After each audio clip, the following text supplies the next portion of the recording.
Africa's aviation market is set to expand greatly in the coming years, powered by the mineral-rich continent's vigorous economic growth and surging consumer market.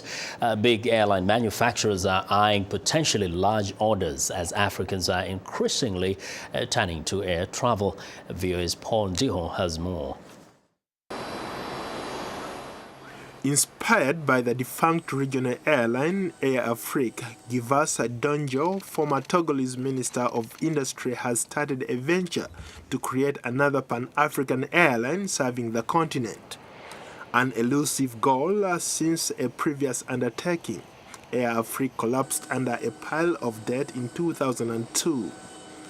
The Togo-based airline Air Sky made its first flight in 2010 and now flies to 17 countries throughout Africa.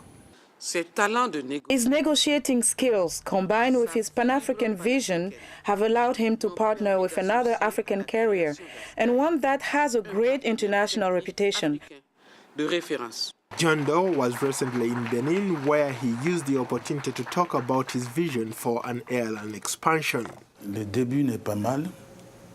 It's never easy at the beginning, especially in the aviation industry. One needs a lot of funds and skilled staff. And I have to say that we have been lucky in that department. The African guards have smiled on us. So the beginning was not too bad. Our planes are full. It's a young company. We still have not reached the performance level that people were expecting, but we will get there.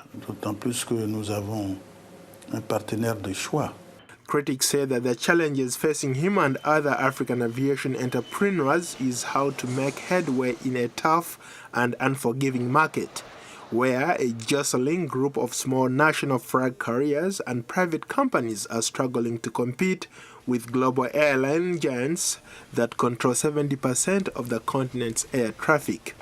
Air Sky believes that partnerships with other regional airlines like Ethiopian Airlines and Kenya Airways can allow airline companies to prosper by sharing both financial gains and risks. Il est temps qu'on s'asseye pour réfléchir sérieusement. It is time for us to start thinking seriously of ways airline companies can come together. We need to integrate. We must merge airline companies to make one strong company. But this is a difficult message to impose on an immensely diverse continent of more than 50 nations. Since the demise of Air Afrique, most African countries still prefer to have their own flag carriers, if for no other reason than national pride.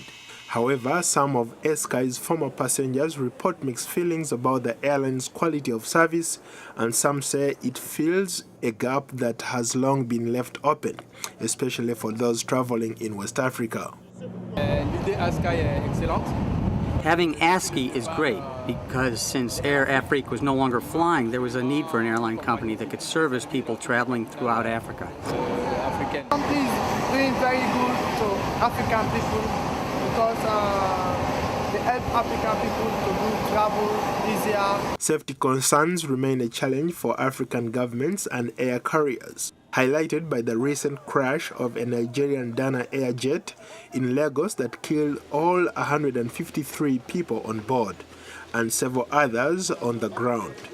African air companies top the list by a wide margin of air carriers banned within the European Union and the United States, but the potential of the African market is not in doubt. The International Air and Transport Association says Africa saw an improvement from 2010 to 2011 in its safety record, and the group has forecast Africa's total air traffic to grow by 7.3 percentage points in 2012 and remain over the 6% yearly growth range through 2015, slightly above the global average.